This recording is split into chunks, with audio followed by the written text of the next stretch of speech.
Hello! Si t'as des envies irrésistibles de sucré, de chocolat, si t'es accro au sucré, tu peux pas t'en passer ou ça te pose problème, si t'aurais envie de te libérer de tes pulsions sucrées plus fortes que toi, mais sans te sentir frustré, privé, mal, et sur la durée, que ce soit plus naturel, plus facile, dans ce nouvel épisode, je vais te partager en toute transparence pourquoi et comment j'ai réussi à totalement arrêter le sucre, le sucré, de façon naturelle, depuis plusieurs mois, sans frustration, sans me sentir privée, en me sentant bien, et comment tu peux y arriver aussi.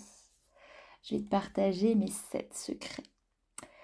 Si tu ne me connais pas encore, depuis environ plus de 5 ans, je suis psychopraticienne certifiée en EFT. J'ai déjà aidé plusieurs centaines de personnes à se libérer rapidement et durablement de leur blocage plus fort qu'eux, leur mal-être, leurs émotions envahissantes, schémas répétitifs, etc. grâce à des techniques de thérapie brève et de reprogrammation du subconscient pour plus de sérénité, de confiance, de bien-être, avancer plus facilement vers ses objectifs, plus rapidement, une vie plus épanouissante, etc. Donc, aujourd'hui, je vais te partager 7 différentes choses qui m'ont aidée et mon point de vue aussi de professionnel là-dessus, niveau psychologique, état d'esprit, subconscient, etc. Prête? Prêt? Tu peux écouter cet épisode de podcast en faisant une petite marche d'ailleurs, ça peut toujours être très bénéfique. Alors déjà, pour mettre un petit peu le contexte, mon parcours, j'ai toujours été une grande gourmande, incapable de résister au chocolat. Je mangeais des desserts à chaque repas, petit déjeuner sucré, je grignotais souvent. Je mangeais quand même assez sainement, bio et tout, mais j'adorais les paquets de gâteaux, le chocolat et les choses comme ça. Et puis, j'avais en apparence pas trop de soucis par rapport à ça. J'étais très mince et voilà. Mais l'année dernière, tout a changé. Enfin, en tout cas, vraiment, tout plein de... Tout ce qui était en fait accumulé au fil des années à cause de ça notamment, mais pas que, a fait surface. Et en gros, la candidose m'a frappée. En gros, c'est un champignon dans l'intestin qui est là et qui se nourrit de sucre. Et en gros, ça se voit parce il y a beaucoup de gens qui l'ont mais qui ne le savent pas. On a des envies encore plus fortes de sucrer. On a du brouillard mental, de l'acné persistante, de la fatigue, des ballonnements, des fois des problèmes digestifs, des démangeaisons persistantes. C'est différents symptômes, on n'a pas forcément tous les symptômes. Et donc ça se vérifie avec une prise de sang, etc. Et suite à ce diagnostic, ma vie a pris un autre tournant. J'ai décidé de reprendre le contrôle de mon addiction au sucre pour m'aider à me libérer de ces symptômes et guérir de la candidose. Et spoiler, j'ai réussi et niveau candidose, ça va beaucoup mieux. J'ai presque plus aucun symptôme. Là, je suis vraiment fière de moi. Franchement, j'aurais jamais cru. Et là, ce que je vais vous partager, ça va vous aider aussi à mieux comprendre et à avancer vers ça.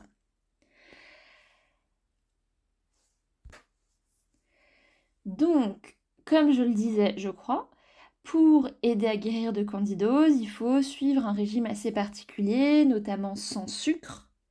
Et là, en ce moment, ces derniers temps, là, je dois même suivre un régime sans aucun sucre, même lent. C'est-à-dire sans riz, sans pain, sans pâtes, sans... en fait, rien. C'est-à-dire que je peux manger que, pour l'instant, des légumes et des protéines pour nettoyer mon système digestif. Je me fais accompagner par une naturopathe et c'est elle qui m'a recommandé ça en ce moment.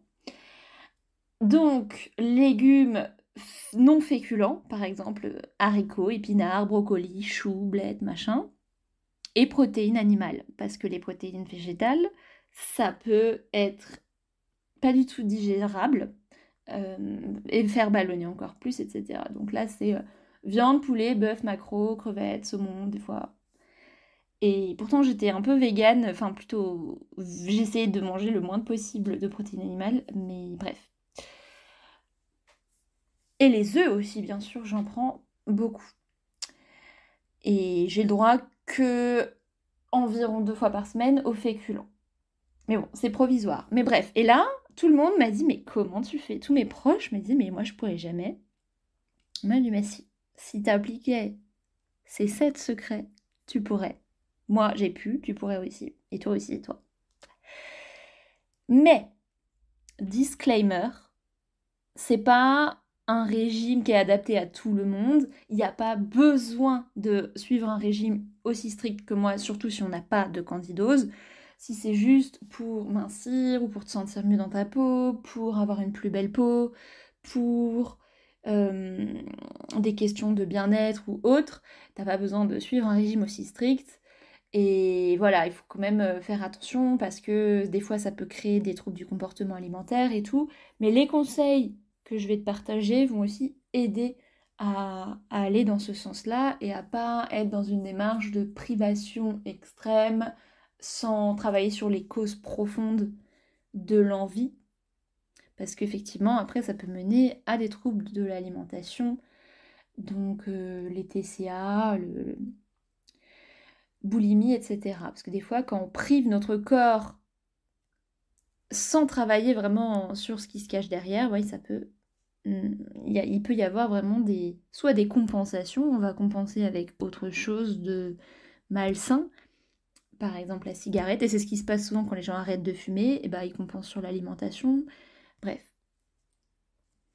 Mais voilà, t'as le droit de manger des féculents, t'as le droit de manger un peu de sucre, mais si tu trouves que là en ce moment t'en manges beaucoup trop, que ça t'empêche vraiment d'atteindre tes objectifs, que t'aimerais réussir à en manger de façon plus raisonnée ou plus du tout, en tout cas moins, sans rentrer non plus dans un extrême, voilà, on a le droit d'en manger un petit peu, faut pas non plus être, voilà, sauf quand, bah, moi je suis un peu obligée.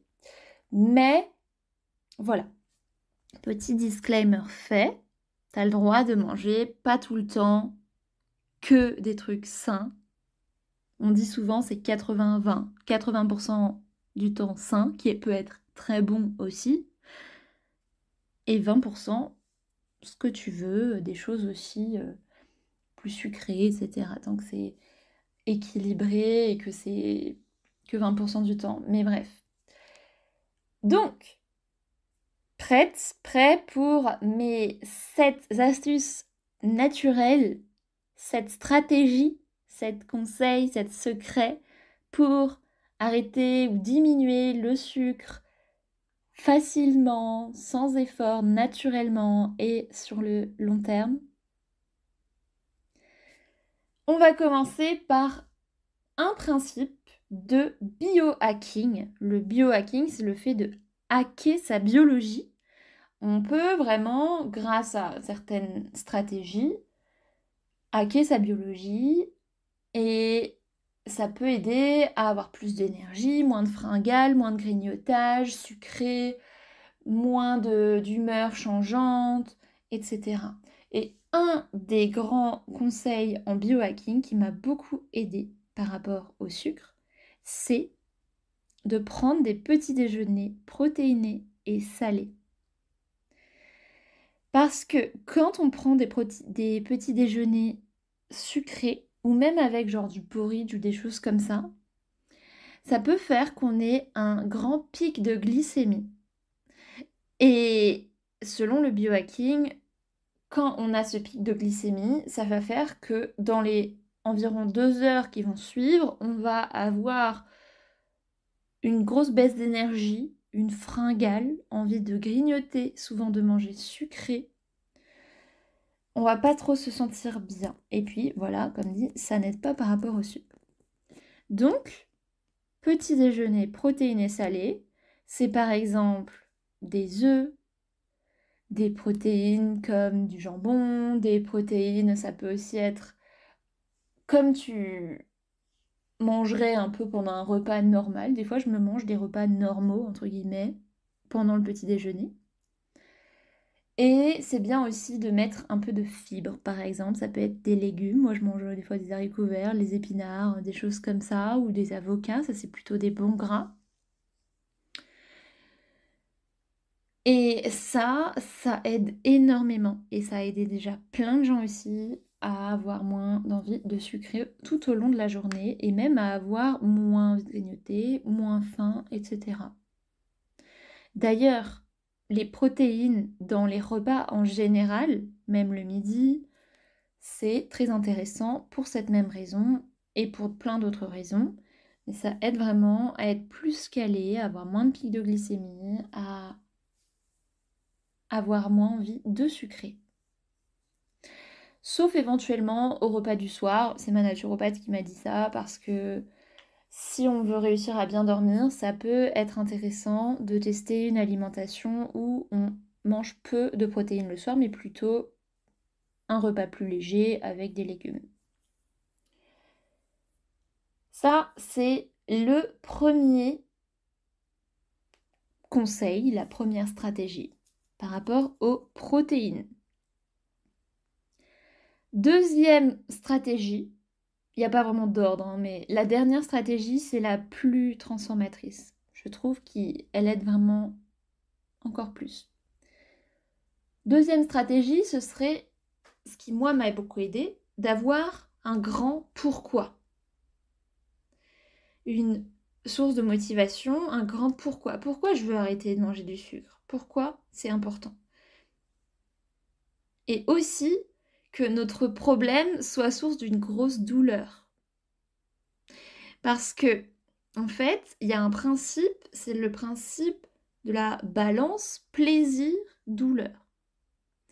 Et si notre cerveau perçoit qu'il y a plus de douleur que de plaisir à faire une action, à manger cette chose par exemple, alors il va avoir tendance à ne pas de ne pas manger cette chose, ne pas faire cette action. Si au contraire notre cerveau perçoit, c'est une question de perception, qu'il y a plus de plaisir que de douleur, alors il sera beaucoup plus susceptible de nous faire craquer et en mode ouais, bon, c'est bon, j'ai plus de plaisir que de douleur à manger ce truc de chocolat, ce gâteau, on le mange. Donc ça peut être intéressant de vraiment montrer à ton cerveau, de conscientiser, ça peut être par écrit, qu'il y a plus de douleur que de plaisir pour toi de manger du sucre. Par exemple, moi, ma motivation par rapport à ça, c'est que la douleur, c'était d'avoir cette candidose et tous ces symptômes, cette acné persistant, ces ballonnements, etc. Et ça, c'était tellement douloureux que le plaisir de manger du sucre, à côté de ça, il était petit et donc c'était plus facile. Après, il n'y a pas que ça, mais il y a d'autres choses qui ont joué, mais c'est une des choses qui, je pense, a pu aider.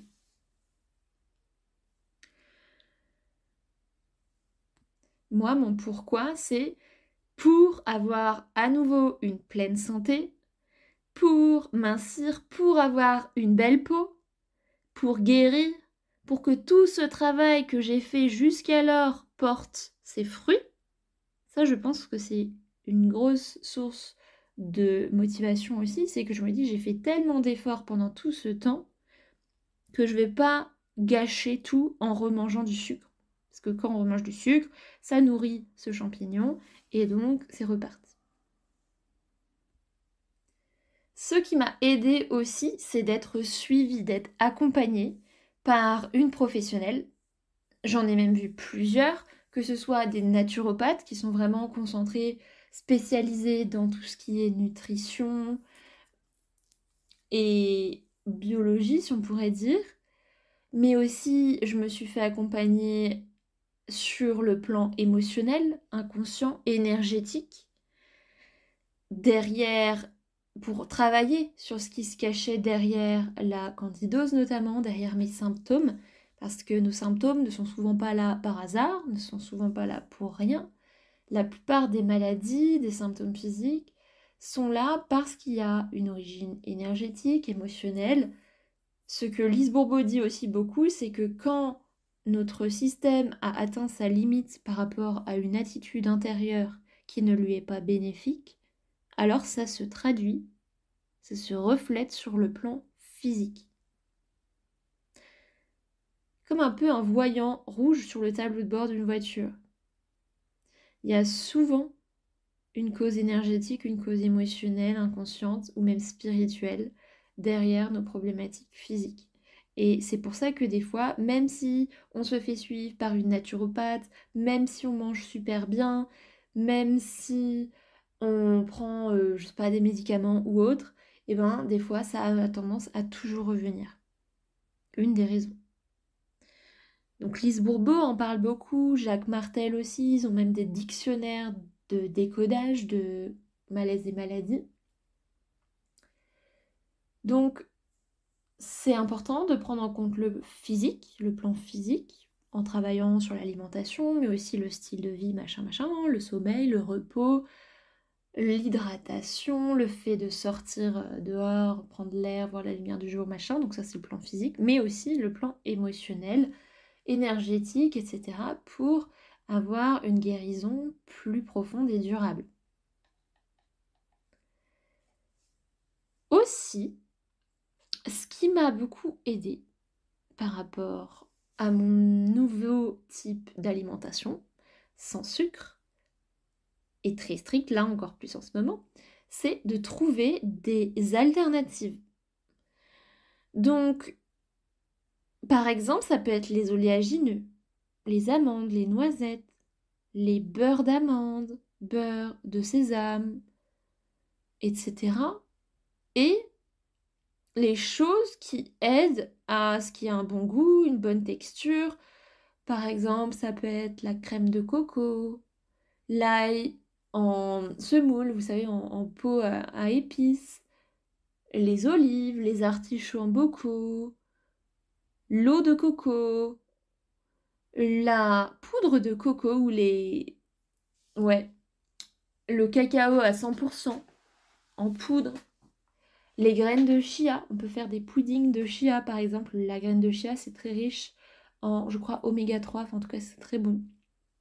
La noix de coco, c'est le seul fruit auquel j'ai le droit en ce moment. Et puis, il y en a plein d'autres aussi. Des alternatives, des choses qui sont bonnes, même si c'est pas la même définition de bonne que une pizza, par exemple. Ça, je vais vous en parler tout à l'heure. Mais je vais vous en parler maintenant. En fait, c'est aussi de changer sa perception, de changer ses pensées, l'histoire qu'on se raconte par rapport à une alimentation saine, par rapport à notre alimentation. Au lieu de se dire, d'être dans cet état d'esprit que je mange juste pour avoir du plaisir sur le court terme, et ben maintenant, moi, l'histoire que je me raconte, c'est les pensées que c'est j'ai plaisir à avoir une alimentation saine. J'ai envie de manger des aliments purs qui vont me faire du bien. À moyen et à long terme encore plus, ça va m'aider à me sentir bien physiquement, moralement, mentalement, à avoir une bonne santé à nouveau. C'est aussi de voir mon corps comme un temple. Voir ton corps comme un temple. Qu'est-ce que tu as envie d'y mettre dedans? C'est ton allié pour la vie. C'est ton véhicule, tu l'auras toute ta vie.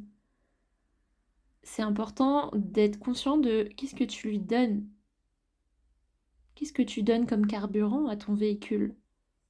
C'est plus qu'une question de oui, c'est bon au goût, machin. Qu'est-ce que tu as envie de mettre dans ton corps qui va nourrir tes cellules? Et puis, ce que tu vas manger, ça va aussi t'aider ou pas à avancer vers ton objectif et ton bien-être à long terme. Et ce qui aide à ça notamment, c'est de conscientiser que souvent, pas tout le temps, mais derrière les envies de sucre, il y a plein de choses au niveau inconscient.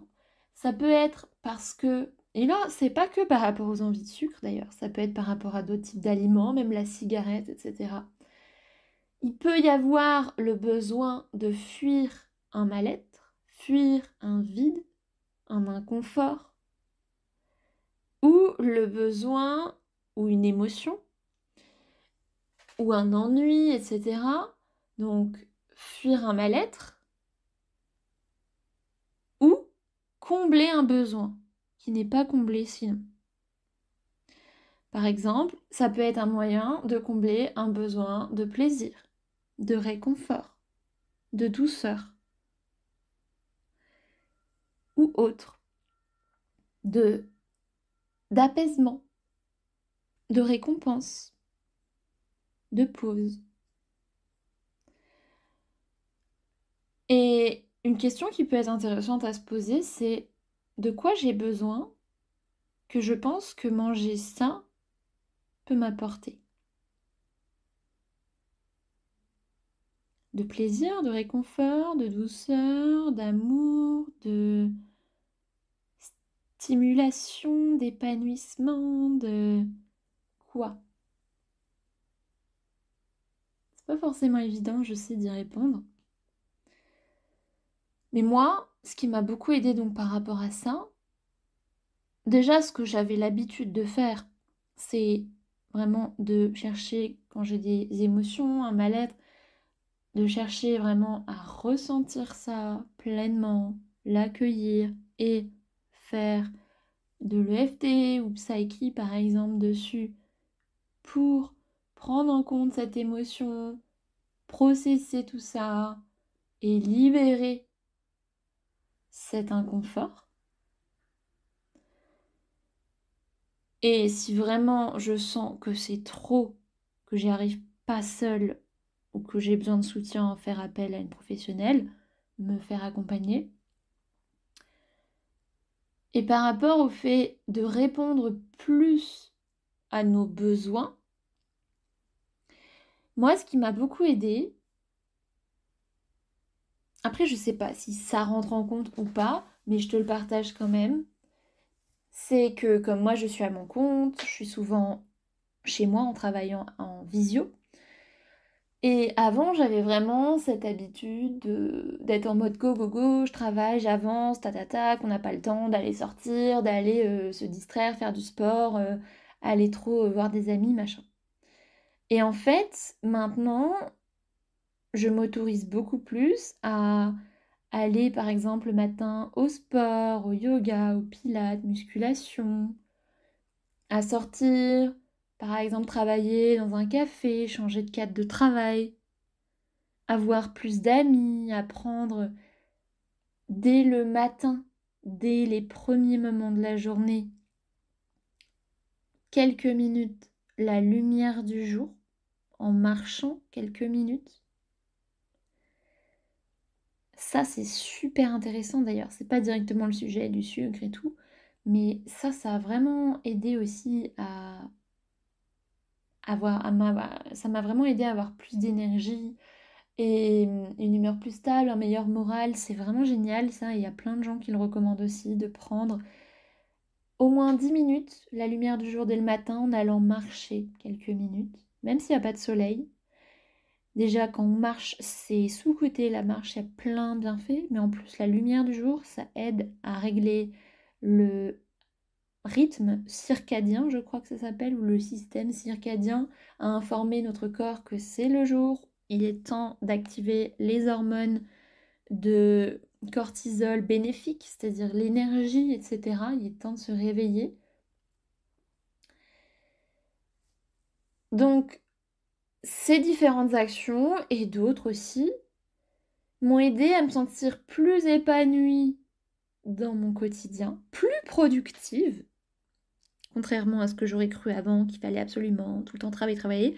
Non, là, en m'autorisant le matin à aller au sport, à lâcher prise, à prendre soin de moi, Et ben au final, je suis plus dans mon énergie féminine et quand je travaille, je suis beaucoup plus productive et voilà, je me sens plus épanouie, mes besoins sont plus comblés et donc paradoxalement, enfin pas forcément paradoxalement, mais et ce serait potentiellement une des choses qui a contribué à ce que j'ai moins besoin de sucré, de chocolat pour compenser ça, pour répondre à ces besoins.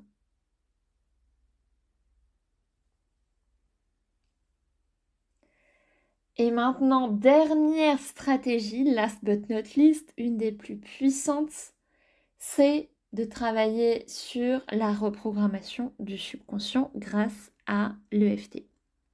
Parce que, comme je vous l'ai déjà dit, il y a environ 95% de nos comportements qui viennent de programmes inconscients.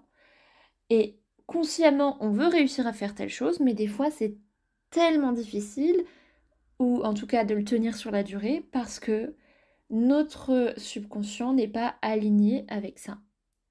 Et donc, on s'auto-sabote, on n'y arrive pas, on s'en veut, on se sent nul, on n'arrive pas à avoir les nouvelles habitudes qu'on aimerait. Et par exemple, dans tout ce qui est inconscient, il peut y avoir qu'on a une association très positive avec tel aliment. Donc moi, j'ai vraiment travaillé, bon, je vous dirai après. Ça peut être aussi qu'on a des loyautés familiales. Ah ouais, bah comme ma mère faisait ça, moi aussi. Comme mon père ne fait pas ça, comme il a pas ça dans sa vie, moi non plus, moi je vais pas me le permettre. Ça peut aussi être parce qu'on a des bénéfices cachés à continuer à manger du sucre.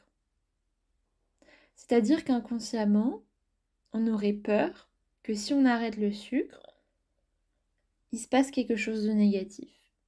On perde quelque chose. Par exemple, du plaisir, du bonheur, du bien-être ou autre. Il peut y avoir plein de choses, voilà, sur le plan inconscient, un sentiment de vide intérieur dû à une blessure du passé, ça peut être un besoin de s'auto-punir parce que inconsciemment on se sent coupable de quelque chose du passé, etc. Et moi, je me suis fait vraiment une super séance de FT qui a vraiment changé beaucoup de choses pour moi à ce niveau-là. Et moi, ce qui était ressorti pendant ma séance de FT, au début, on travaille sur la... Il y a une métaphore que j'aime bien, c'est la métaphore de l'arbre. Au début, on travaille sur les symptômes, donc c'est-à-dire les feuilles de l'arbre. C'est-à-dire, j'ai envie du goût sucré du chocolat sur ma langue. J'ai envie de la sensation fondante du chocolat dans ma gorge. Voilà, des choses comme ça. Donc même si on résume, on définit le problème spécifique et ensuite on dit je m'aime et je m'accepte. Enfin voilà, je vais pas expliquer en détail comment on fait le FT là, mais donc d'abord ça. Ensuite, au fur et à mesure qu'on fait le FT, notre subconscient nous chuchote ce qui a besoin d'être travaillé. Donc moi, une fois que j'ai travaillé là-dessus, ce qui est venu, c'est maintenant les branches de l'arbre.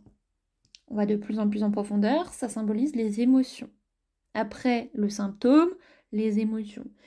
Par exemple, moi, c'était même si j'ai peur de me sentir triste, si je mange plus de chocolat, plus de sucré, même si j'ai peur de me sentir seule, de déprimer, de... Voilà, donc j'ai travaillé là-dessus pour dissoudre ça en profondeur, en même temps que je tapote les points qui aident à reprogrammer l'amygdale cérébrale. Ensuite, une fois qu'on a travaillé là-dessus, on peut travailler sur le tronc de l'arbre.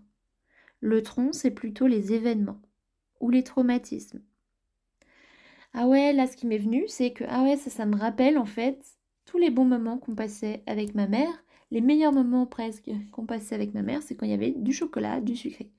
Et ça crée une très forte association positive entre chocolat égale amour de ma mère égale bon moment.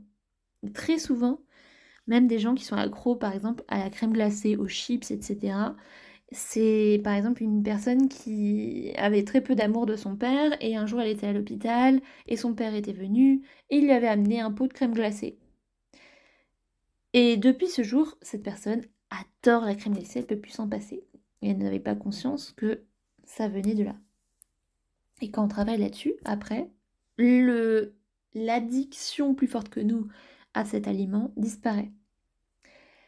Donc voilà, des événements passés. Et ensuite, ça c'est le tronc de l'arbre, les racines de l'arbre, c'est plutôt les croyances.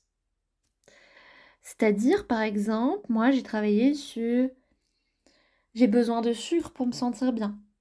J'avais cette croyance. Même si j'ai la croyance que et on libère. Et ouais, l'EFT c'est vraiment intéressant, ça aide vraiment à libérer toutes les peurs profondes, tous les événements du passé, toutes les croyances, à rétablir la bonne circulation de l'énergie dans le système énergétique corporel, etc. Et souvent très rapidement, c'est simple, c'est profond. Donc ouais, ça m'a aussi beaucoup aidé. Maintenant, je crois qu'on est bon. Enfin, attends, j'ai des petites surprises. Si déjà cet épisode t'a parlé, laisse-moi un petit like ou un commentaire si tu peux, si t'es sur YouTube par exemple, ou partage-le avec quelqu'un à qui ça pourrait être utile, ou en story si tu veux. Ça me fait vraiment plaisir de voir quand mes partages vous parlent, d'avoir des retours.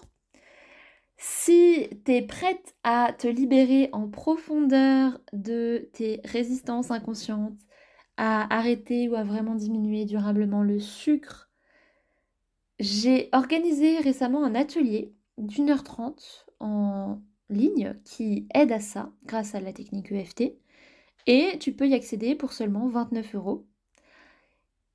Il est dispo dans le lien en description où tu peux accéder aussi à 2 ateliers à un tarif hyper accessible. Donc ça peut être l'atelier réussir à se libérer de ses résistances inconscientes à manger sainement, réussir à se libérer des résistances inconscientes à diminuer ou arrêter le sucre, ou à se libérer des résistances inconscientes à faire du sport.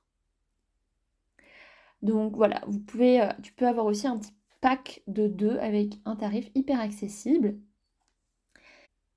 Voilà, imagine avoir des journées où tu te sens nourrie, satisfaite, bien, sans ce besoin constant de sucrer, de grignoter, ou quand tu as des émotions, j'en ai aussi un d'ailleurs sur l'alimentation émotionnelle, quand tu as des émotions, tu arrives à les processer autrement, ou quand tu as pas envie de prendre de dessert, t'en prends pas, tu as beaucoup moins envie de sucre, et tous les effets positifs qui vont avec, l'énergie, le moral, la santé, la minceur, etc. C'est exactement ce qu'on peut atteindre en appliquant ces principes-là et en reprogrammant son subconscient.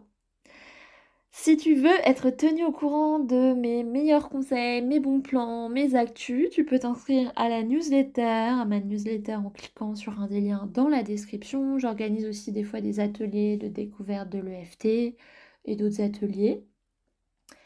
Et si tu as envie que je t'aide de façon beaucoup plus personnalisée et profonde à te libérer de tes résistances inconscientes, à arrêter le sucre, grâce à la technique EFT ou Psyche qui est encore plus rapide, ou d'autres techniques, ou à te libérer d'un autre blocage, d'un autre mal-être ou d'un schéma répétitif, ou alors que je t'aide à conscientiser davantage ce qui peut se cacher sur le plan inconscient, métaphysique, émotionnel derrière ton symptôme physique. Je suis formée au décodage biologique.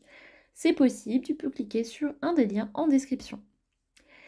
Voilà, t'es pas seule dans ce chemin. Si tu sens que t'as besoin de soutien, je suis là pour t'accompagner. Et ensemble, on peut transformer cette relation au sucre, à la nourriture, et même à la cigarette, à ton corps et surtout à toi-même. Prends bien soin de toi et à très bientôt.